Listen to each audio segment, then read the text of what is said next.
¿Pasamos nomás? Sí, pasa. ¿Cómo andas? ¿Todo bien, Rafael? ¿Cómo anda? Permiso, ¿eh?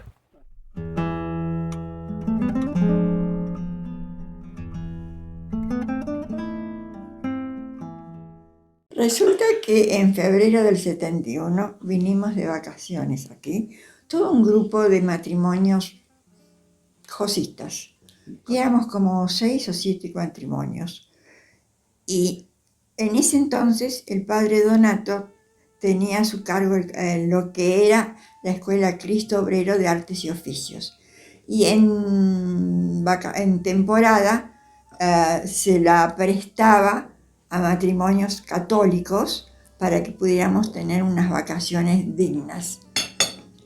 Llegó el momento en que se terminaron las vacaciones y él, con uno de los socios actuales de aquí y mi suegro, dijeron que se venían para aquí, para San Lorenzo, porque todos eran fanáticos de los dulces caseros, los hongos secos y alguna cosa así, viste, típica como para llevarnos de recuerdo. Vinieron a las 11 de la mañana, más o menos. Nosotros seguimos con nuestras actividades, hicimos la comida, nos fuimos al río, volvimos. Eran las 2 de la tarde y no habían vuelto. Yo me entré preocupada porque a las 5:30 de esa tarde tomábamos el Serranito a Dolores para tomar el tren. Y nos seguimos. Y cuando llegaron a las 2 de la tarde, ¿qué les pasó? Porque incluso habían venido en un coche que a veces fallaba. Y dije, ¿les pasó algo con el coche? No, me dijeron. Y le digo, ¿y consiguieron lo que quisieron? No, compramos una granja. Así de plano. ¿Qué? Dije yo. Sí, hemos comprado una granja. Por supuesto, yo dije, cuando llegamos a Buenos Aires lo vamos a conversar, le digo, porque, escúchame, era un trasplante totalmente diferente al que estábamos habituados. Él trabajaba en Nestlé y yo trabajaba en BGH. Y no éramos un empleado cualquiera. Él era dibujante técnico y yo era secretaria ejecutiva de BGH. O sea que totalmente. Después, yo fui única hija. Tenía todo tenía. Tuve otra ascendencia. Mi papá era ruso, mi mamá era argentina, pero de ascendencia extranjera.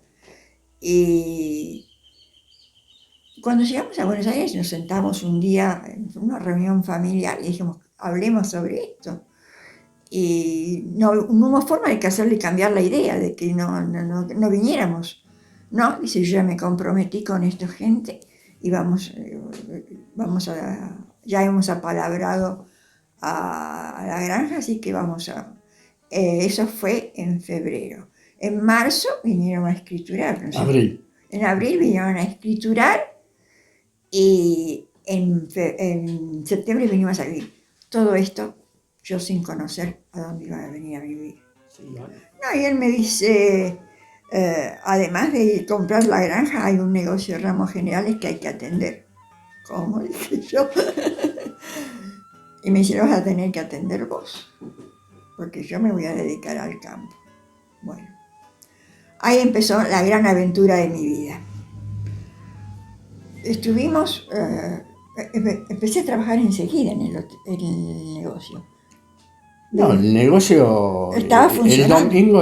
El lunes ya empezamos con estaba funcionando. Que claro. Ni vos ni yo teníamos experiencia comercial. Si bien yo vengo de una familia de comerciantes, pero nunca mi vida fue el comercio. Ya está. Y en ese entonces se vendía mucho la cerámica típica de la zona, esta cerámica negra, cerámica terracota.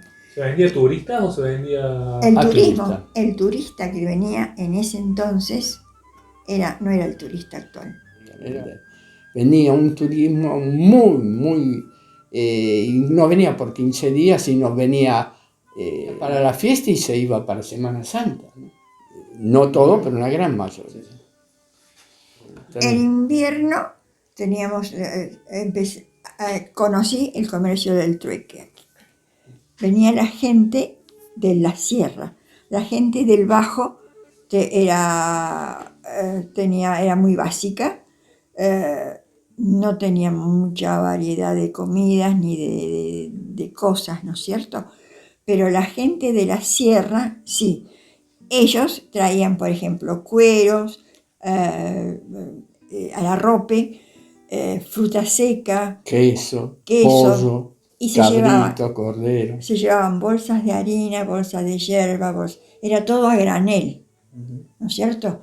E incluso tenía la gran cajonera de esos cajones que se abrían, estaban los fideos sueltos, bueno, la gente esa de aquí, digamos, la nativa del Bajo, me compraba esos fideos no tan variados, la yerba, el azúcar, la harina, pero me la compraban de a puchitos, o un cuarto, o un vaso. Por ejemplo, yo me quedé fría cuando un día vino alguien y me dijo, los primeros días, me dijeron, denme una medida de Fernet.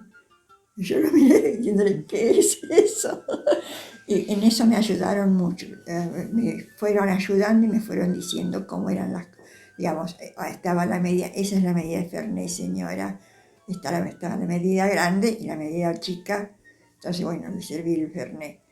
Y después me enseñaban, yo no sabía hacer el paquete con papel strass, entonces me enseñaban cómo había que enrollarlo para poder hacer el paquete. Y después aprendí mucho sobre mercaderías, ramos generales, ¿viste? Aprendí a vender grasa para carro, aprendí a vender herraduras con todos sus talles, los clavos adecuados para cada talle, y todo eso lo fui aprendiendo porque mis clientes me lo fueron enseñando. O sea que yo tengo muy lindos recuerdos de todos mis clientes, tanto de las señoras como de los señores que venían.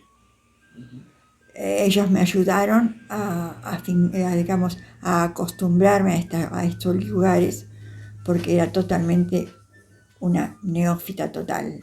O sea, fue todo un aprendizaje para mí de un cambio de vida total. La gente del lugar compraba menudeo porque eran dos fuentes económicas distintas. La de la sierra tenía majada, hacienda, campos más grandes. La sierra era más pastosa. Aquí los campos eran abiertos, eran compartidos, eran sobre pastoreo. Así que los aquí del Bajo vivían los que tenían campo bajo riego de lo que producían para dárselo a los animales. Pero no podían tener la cantidad de animales que tenían en la sierra. Así que la fuente de ingreso aquí era el horno de ladrillo, prioridad 1, había como 22 hornos de ladrillo que surtían, y el maíz, la alfalfa que la surtían a los animales, y el tambo de leche. Por ejemplo, venía un tal señor Cándido Pedernera, que fue uno de mis mejores clientes de la sierra. Tenía más o menos 3 o 4 horas de mula, y venía y se sentaba y tomaba un vaso de vino. Y yo venía con el ajetreo de la vida de Buenos Aires y me venía para acá para seguir haciendo. Ellos me decían, no, doñita, yo quiero venir para hablar con usted, no me deje solo en el negocio. Y ahí empecé a aprender a conversar con ellos, a prestarle el oído para sus problemas, que eran muchos, tanto como las mujeres como los señores, ¿no es cierto? La señora, viste, habían encontrado en mí una amiga. Entonces me venían y me contaban sus problemas y yo se las escuchaba. En algún momento no le di la solución, porque era totalmente novedoso para mí todo lo que me contaban. Pero bueno, les ayudaba, ellas estaban agradecidas porque yo los escuchaba, les hablaba.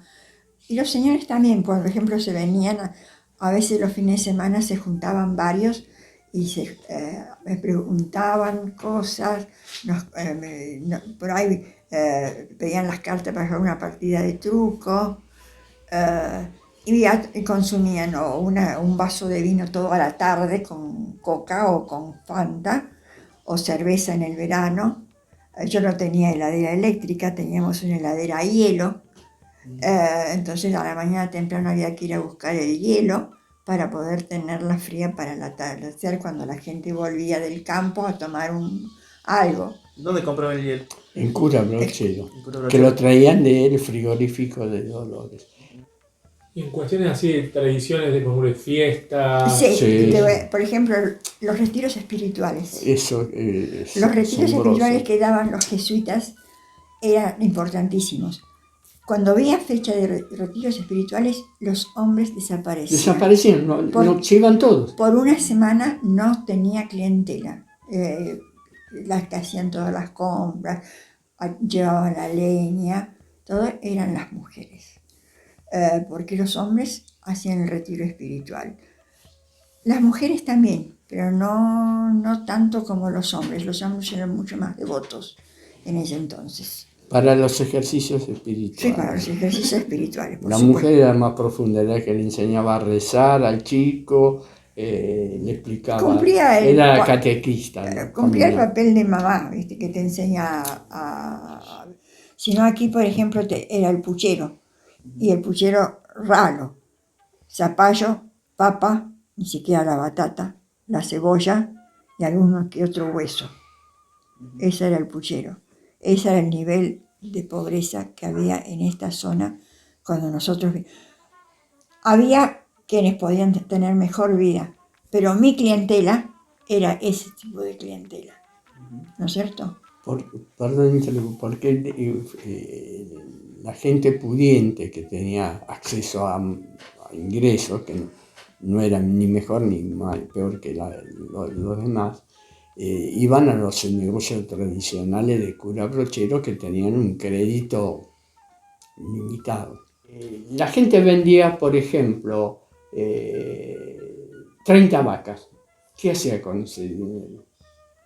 Lo ponía en su casa con el riesgo que si un familiar alcoholista o alcohólico que había se la robara o alguien. Entonces se la entregaba al comerciante. El comerciante se lo iba devolviendo porque él se sentía seguro, tenía un crédito. Se lo iba devolviendo en mercadería. Ganaba en la mercadería y con el dinero que le dejaban él compraba la mercadería, se abastecía su